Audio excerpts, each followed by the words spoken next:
Es la Eucaristía del lunes y es la semana número 8 durante el tiempo ordinario. Y es el Señor quien nos habla hoy de una manera particular y en la primera lectura en la figura de San Pedro.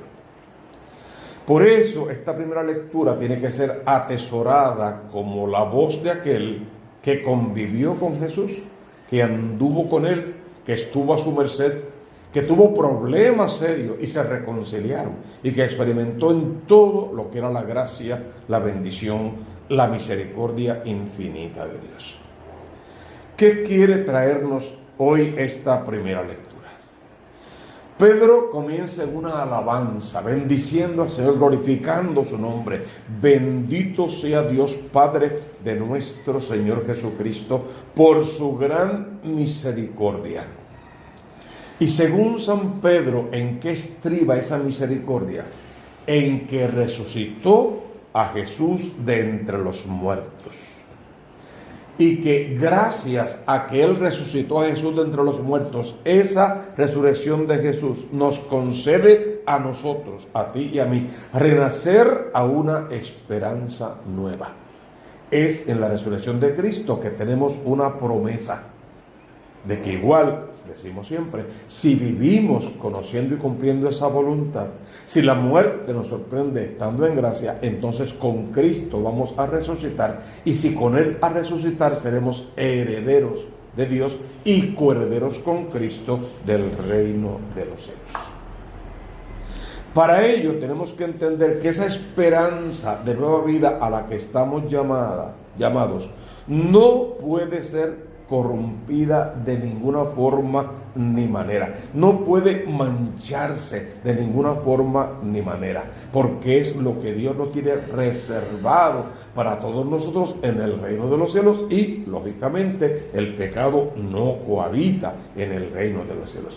Es una invitación en esta mañana a renunciar al pecado en todas sus dimensiones, y ojalá que pudiésemos hacerlo primero y con más fuerza en las más pequeñas cosas, porque esas pequeñas cosas de todos los días son el cúmulo de toda nuestra existencia. Y a veces decimos, yo no cometo pecados graves, pero cuando en la noche examino mi conciencia y digo, no cometí pecados graves, digo, bueno, pero todos los pequeñitos juntos, todas las miradas, las palabras, la murmuración, las mentiras, los celos, la envidia, la prepotencia, juntos hacen un gran pecado, nos apartan grandemente de Dios, y luego el demonio viene para engañarnos en el examen de conciencia para decir, no, pero no cometí pecados graves. Entonces descarto en mí el pecado y sigo viviendo en pecado casi sin darme cuenta. Hoy tengo que pedirle a Dios que me deje examinar esas pequeñas cosas, que son las que nos van a ayudar a construir y a reconstruir el reino de los cielos. Todo eso, ¿por qué? Fíjate en la lectura, porque ustedes tienen fe en Dios. Él los protege con su poder para que alcancen la salvación que les tiene preparada y que Él revelará al final de los tiempos, porque tienes fe en Dios.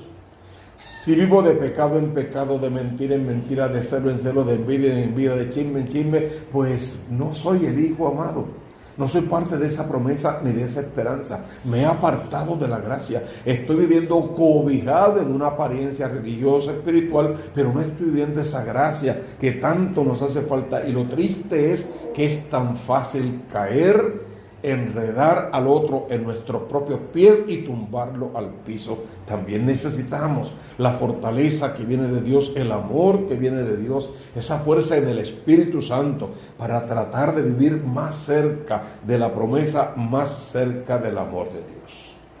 Por esta razón, dice San Pedro, alégrense aun cuando ahora tengan que sufrir un poco por las adversidades de toda clase, a fin de que su fe, sometida a la prueba, se halla digna de alabanza, gloria y honor el día de la gran manifestación de Cristo. Porque la fe de ustedes es más preciosa que el oro, y el oro se acrisola en el fuego. Esa expresión es muy importante. Tenemos una fe que es más preciosa que el oro. Pero el oro, en fin de cuentas, lo encontramos escondido en cavernas oscuras y feísimas, terrible, todo sucio, lleno de porquería. Hay que sacarlo de ahí con mucho trabajo, limpiarlo, procesarlo, purificarlo y al final llevarlo al fuego para que sea valioso, para que sea visible, para que sea apetitoso a la gente. Nuestra fe, entonces, dice San Pedro, así tiene que ser probada en la virtud, probada en la prueba. Pues en la prueba es donde tengo que prevalecer para poder trabajar como iglesia, como coinonía, como curar de amor y de esperanza por siempre, por el bien de las almas y por la salvación de todos. Y esa parte final de San Pedro hoy es impresionante. A Cristo Jesús ustedes no lo han visto y sin haberlo visto creen en Él. Bueno, no se debe decir eso de nosotros, porque nosotros sí lo hemos visto, sí lo vemos a diario, sí lo tomamos en nuestra mano, sí lo comemos con nuestra boca, sí lo llevamos al corazón, sí lo entendemos en su palabra, lo hemos visto. Quizá no como el hombre Jesús que irrumpió en nuestra historia para salvarnos, pero como el Dios vivo y verdadero que se quedó en las especies del pan y el vino y que es el Dios de Israel, verdadero Dios, claro, que lo vemos a diario y entramos con Él a diario en comunión y Él es el que nos fortalece con su alimento para que podamos enfrentar los embates, las cruces, las vicisitudes de la vida y salir airosos y victoriosos proclamando que el Señor ha resucitado y que tú y yo igual podemos participar de esa misma resurrección. No lo hemos visto, según San Pedro, y sin embargo creemos en Él, pues de eso se trata. Si sin verlo hemos creído, que esa alegría inunde todo nuestro ser, inunde toda nuestra vida. Puede parecernos algo indescriptible, pero ¿cómo va a terminar el Evangelio? Al final, para Dios nada hay imposible. Por lo tanto, según San Pedro, tenemos que estar seguros de alcanzar la salvación de nuestras almas. Al final, la meta, la única meta es la fe. Una fe viva, inconmovible, como una roca firme que nos garantice que a pesar de la prueba diaria prevaleceremos aún con las caídas que eso suponga para poder salvarnos e igual seguir ayudando en la salvación de otras almas. Cantaba el salmista: el Señor se acuerda siempre de su alianza. Es una invitación.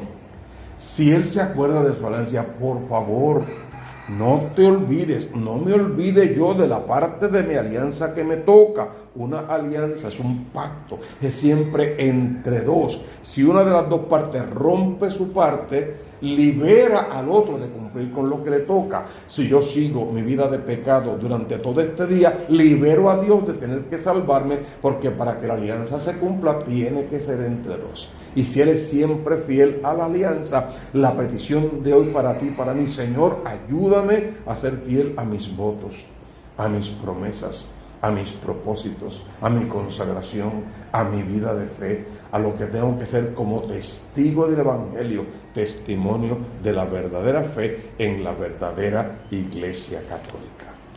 Y entonces este Evangelio que nos ha tocado leer hoy, que es particular, es una historia que todos conocemos de memoria. Es la historia, ahí dice del joven rico, aunque el episodio nunca dice que fuera un joven. Quizá la relación se hace porque venía corriendo. Bueno, pues si venía corriendo, por lo menos anciano no va a ser. Sería por ahí, pero no tiene el texto no dice literalmente eso. Pero quizá un joven en la fe, un principiante, eso podría ser. Pero bien, como fuese, es un hombre de fe, es un hombre que cree, que ha vivido una conversión y que lleva un proceso y que está en serio con su proceso, porque lo que le viene a preguntar a Jesús: ¿qué tengo que hacer para salvarme? ¿Qué tengo que hacer para heredar la vida eterna? Si bien los que saben dicen que hay un deje de egoísmo porque habla solo de salvarse él y no incluye a nadie más, pero por algún lugar tenemos que comenzar, entonces como quiera es válido. ¿Qué tengo que hacer para salvarme? O sea, yo estoy en serio con esto, yo quiero cumplir mi voto, ¿qué tengo que hacer? Miren bien la respuesta de Jesús. Cumple con los mandamientos, pero no le cita todos los mandamientos. Los mandamientos que Dios le da a Moisés están divididos en dos tablas. Una primera tabla que atañe a Dios en su relación con nosotros, y una segunda tabla que son los mandamientos sociales, atañe la relación que tenemos uno con el otro. Pues lo que Jesús le cita son los mandamientos de la segunda tabla, son los sociales. Lo que te va a salvar, lo que más cerca te pone del reino, es tu relación con el otro. El trabajo que haces para que el otro se salve. La capacidad que tengas para perdonar, para dar una oportunidad, para disminuir un poco el ego, el yo, la prepotencia y hacer que el otro crezca en la presencia de Dios para que encuentre igual su camino de salvación. Le cita los mandamientos sociales. Es un hombre rico, eso sí lo dice el texto, pues tendrá con qué hacer la caridad y lo ha hecho, lo han educado bien por lo que se sabe, por lo tanto debe ser un hombre de principios y de valores y siente que en esa parte ha cumplido perfectamente. ¿Dónde empieza el problema? Donde ahora Jesús le va a pedir que cumpla también con los mandamientos de la primera tabla, los que tienen que ver con Dios. Y los mandamientos de la primera tabla se resumen en uno solo: amar a Dios sobre todas las cosas. Qué bueno que has sido tan bueno, tan generoso con tus hermanos. Qué bueno que más o menos has cumplido perfecto. Ahora solo te falta un detallito: amar a Dios sobre todas las cosas, que es el resumen de la primera tabla. Te falta amar a Dios sobre todas las cosas. Te amas a ti, que bueno, amas al otro, amas a Dios sobre ti y sobre el otro. Amas a Dios sobre tu riqueza, tu poderío, tu título, lo que tengas. Amas a Dios sobre eso. Porque si no amas a Dios sobre eso, lo demás es altruismo. Es un estilo de vida nada más. Y lo que Dios quiere no es un estilo de vida, es un estilo de vida en santidad. Y ahí la cosa se puso difícil, porque el joven tuvo que reconocer que era un cumplidor, que conocía la ley, que la cumplía, pero que no amaba a Dios sobre todas las cosas. Que sus riquezas no las iba a dejar de ninguna manera. De hecho, se fue. Y el texto dice que Jesús, mirándolo irse, o sea, viendo sus espaldas, lo miró con cariño, lo que significa con compasión, con misericordia. Y cuando sintió ese dolor, esa pesadumbre en su corazón, no pudo callar y en alta voz expresó un pensamiento divino. Qué difícil, no dijo que imposible, qué difícil va a ser a un rico entrar al reino de los cielos. Si yo examino el texto referente a mi vida y me dice Jesús eso a mí, yo diría, bueno, pues yo estoy salvo porque yo no tengo nada. Yo tengo una guagua que todavía la debo, una casa en las piedras que no es mía. Yo no tengo nada, de posesión, yo no tengo nada. Ah, pues me salvé. Ah, sí, eso es el nombre de una tienda. De me salvé y no queda nada, porque es que el texto no está diciendo, ve a tu casa, vende la Tacoma y la casa y sígueme. El texto es espiritual, es de la primera tabla. Ve dentro de tu corazón, examina ahí todas las riquezas materiales que tienes acumuladas y ahí añade todo lo que sea pecaminoso, todos los apegos, todos los celos, toda la envidia, todo lo que sea, todo. Y entonces vende esa porquería, véndela, sácala, lo que quiere decir, aparta todo eso de ti. Si mi corazón hoy está lleno de rencor y lo saco, lo vendo, a cambio, Dios tiene que darme suficiente amor. Ese amor es el que me invita a compartir con los más pobres. Y los más pobres son los que tengo cerca, por lo general. Tampoco es pobreza de riqueza o de dinero o no dinero. Es pobreza de alma, de espíritu también. Si vendo los celos, si vendo la mentira, me lleno de verdad, me lleno de gracia, me lleno de bendición. Saquemos los escombros, saquemos la porquería, saquemos la costumbre del pecado. Decimos siempre, el problema no es pecar, es quedarnos en el pecado, es no querer corregirnos. Ese es el problema. Entonces pidámosle a Jesús que podamos hoy todos nosotros ir a nuestro corazón, examinar de verdad este corazón, ver las razones por las que accionamos, los verdaderos motivos por los que hacemos las cosas, la forma en que nos dirigimos del que supuestamente amamos, queremos y queremos ayudar. Todo eso examinarlo. Señor, ayúdame a vender toda esta porquería, todos estos escombros, toda esta basura, para limpiar mi corazón de todo ello, llenarlo de bendiciones y de cosas positivas, y eso es lo que quiero compartir con todos los demás hermanos. Qué difícil va a ser a un rico entrar al reino. Después Jesús lo perfeccionó. Qué difícil es para alguien que ponga su corazón en las riquezas, y ya eso es otra cosa. porque ahí puede haber ricos realmente pobres. Y habemos 2 o 3 pobres tan apegados a lo poco que tenemos que accionamos como ricos egoístas. Se trata del corazón, no de las posesiones exactamente, de lo que hacemos con lo que tenemos, y ojalá que lo que tenemos sea vehículo para salvar a otros. Se trata de que el rico va a entrar al reino si cumple con la voluntad de Dios, y el pobre va a entrar al reino si cumple con la voluntad. Si el rico y el pobre no cumplen con la voluntad, pues no hay promesa de vida, porque no cumplieron con la parte de la alianza que les toca. Que en esta mañana santa tú y yo examinemos responsablemente nuestras vidas y nuestras almas, que hoy nos dispongamos a no hacer un juicio de nadie con esta palabra, sino de nuestra vida, para convertirme yo y ayudar a otros luego a igual que se puedan convertir.